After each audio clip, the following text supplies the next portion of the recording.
Assalamualaikum warahmatullahi wabarakatuh. Rahayu, salam rahayu buat semua sedulur-sedulur, teman-teman saya semua. Semoga kita selalu dalam keadaan sehat, selalu dalam lindungan Gusti Allah, Sang Hyang Agung. Semoga kita dimudahkan apa yang menjadi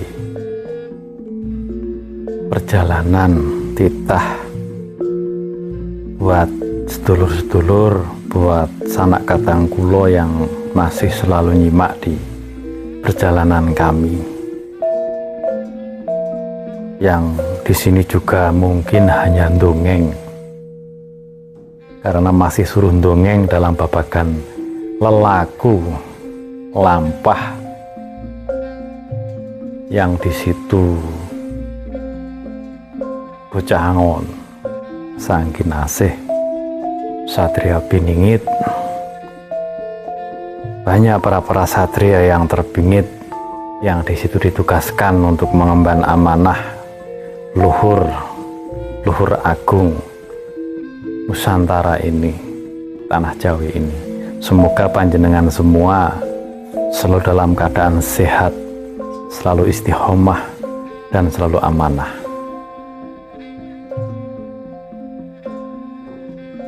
Di episode kali ini, di saat-saat kita mau memasuki bulan 1 Muharram, yang mungkin bulan Juli besok ya, itu pertengahan bulan Juli, bulan Suro, itu waktu-waktu yang di situ memang bagi yang mempunyai laku lampah sangat berarti sekali. Mulai dari 1 Muharram juga kami pernah dongeng di babagan video kami yang waktu itu satu windu dalam babagan perjalanan kembar. Satu windu, kalau kita bicara perjalanan satu windu itu kan 8 tahun,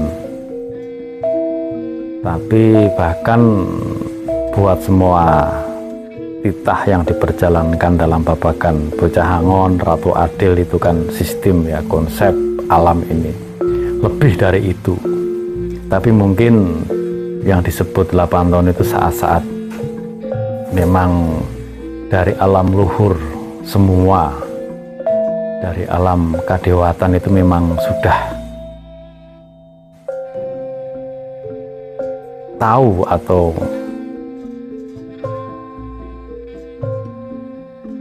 ada suatu perjalanan yang memang diperjalankan dalam babagan itu. Semua atas kuasa Gusti Allah, Tuhan Yang Maha Esa. Itu kalau dari pengamatan kami itu satu windu, karena udah memasuki dalam babagan cahyo kewenangan jagat. Cahyo itu kan cahaya, yang sang pemberi cahaya nanti buat semua yang diperjalankan. Memberi cahaya itu kan bukan berarti di situ hanya satu hal saja, tapi banyak sekali pencerahan. Dan karena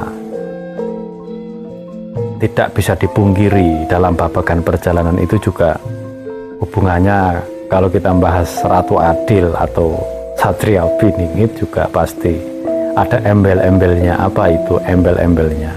Dunia, harta, juga sering disebut harta amanah atau yang lain-lain itu.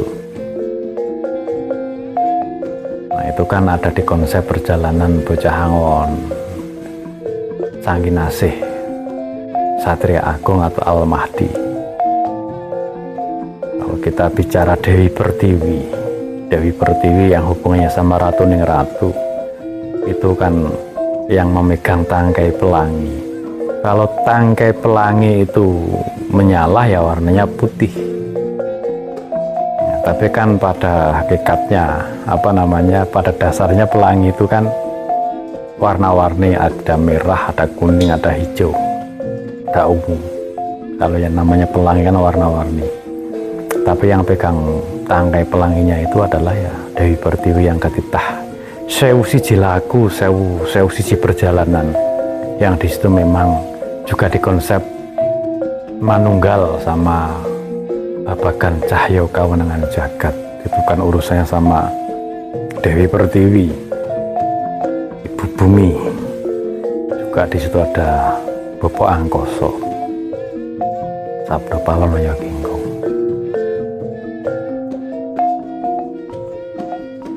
Yang 1000 itu juga banyak yang diperjalankan di situ, entah dari perjalanan ditugaskan seperti apa dan bagaimana. Itu semua akan kembali ke Gusti Allah. Semuanya Al-Mahdi kita mendapat hidayah dari alam semuanya, tidak alam manusia saja, alam jin, alam siluman itu juga nanti di barisan yang mendapat hidayah itu, di barisannya Al-Mahdi itu. Juga nahkoda ikut dalam persidangan. Siapa yang ikut, kalau kita melihat zaman Nabi Nuh ya, siapa yang ikut di bahtera Nabi Nuh itu ya akan selamat. Tidak hanya di Ratu Adil, tidak hanya bicara tentang babagan harta saja. Insya Allah amanahnya sudah berjalan, amanahnya sudah selalu diamanahkan apa yang menjadi tugas-tugasnya, menyatukan para sukma luhur atau apa semua di situ yang ngasih wejangan dalam tugasnya masing-masing, para satria itu juga pasti akan selesai atas kuasa Gusti Allah. Jadi inti dari babagan video kali ini ya memang semakin dekat saya harus bicara tentang babagan perjalanan itu. Kalau saya bicara harta, sebenarnya sangat paham sebenarnya. Ini jujur ya, seperti apa dan bagaimanapun. Tapi saya nggak boleh bicara tentang itu. Yang ada cuma ya dongeng tatanan perjalanan dalam babagan Bocah Angon. Tatanan perjalanan Bocah Angon satu windu. Dan semoga dalam babagan sampai ini semua bisa selalu istiqomah dan yang diperjalankan selalu kuat, selalu hati-hati, tambah sabari, selalu dikuatkan. Meskipun banyak cobaan, rintangan, memang itu yang harus dilalui. Anggap saja apapun itu suatu ujian ya. Bukan anggap, memang itu salah satu cara Allah menguji kita dalam sampai tujuan babagan perjalanan Bocah Angon. Kali sing becik kebaikan. Kalau kita bicara Bocah Angon, semua pada mengengon dengan apa yang menjadi tugasnya masing-masing. Mungkin di situ juga ada yang mengengon putra wayahnya yang sakit atau yang seperti apa, ditugaskan sebagai kasepuan, atau di situ mengengon. Ya, yang paling utama kan juga mengengon diri kita sendiri. Sama keluarga juga harus guyub rukun, welas asih. Apapun itu kalau udah hak, udah jatahnya, tidak akan tertukar. Apalagi tentang urusan dunia atau materi. Karena banyak sekali para perjalanan yang di situ juga dalam babagan perjalanan itu sudah mengeluarkan materi yang sangat banyak. Anggap saja semuanya itu kita sekolah dan belajar, selalu ikhlas. Semua pasti akan dikembalikan oleh kuasa Allah lumantar apa nanti yang menjadi perjalanan hingga sampai tujuan. Amin.